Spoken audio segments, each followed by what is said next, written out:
House the Kamurai built official response. Hey Defranco Nation, some sexy sex robots. Here we go. Sex robots are going to be inevitable.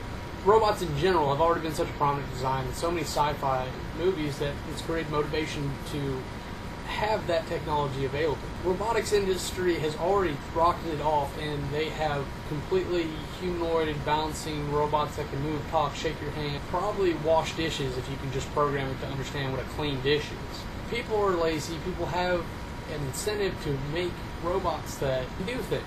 Part of what people want out of a robot is to be able to relate to it, so they're going to want to make it humanoid-ish, if not human look-alike, which causes some weird issues about dominance and other people being more than just objects, but another time. Being humanoid comes along with hands, opposable thumb, being able to do things that a human can do. Eventually that's going to come to things like this, or this. And because that robot has that capability, especially if it's a learning robot, the guy at home sitting with his robot is going to eventually go, on TV, I'm feeling a little, They have the money to go out. I don't want to call this stupid girl. Hey robot, come over here. Enter at the censored sex scene here. But again, you don't want to relate to the can opener in that kind of fashion. You want it to look like a guy, girl, female, whatever your fancy is. So there's going to be a big call because we already have these shells with metal skeletons built into them that look like people.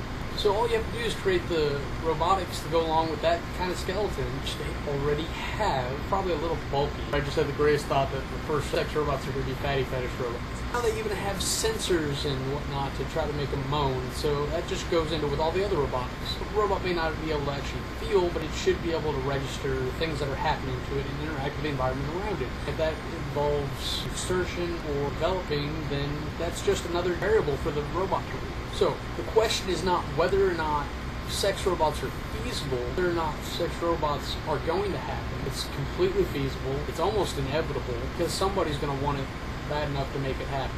The question is whether or not they should look like people and or what degree they can learn. Because if you take it far enough, if you end up making a sentient learning robot that looks like a person you can have sex with, why didn't you just clone a person?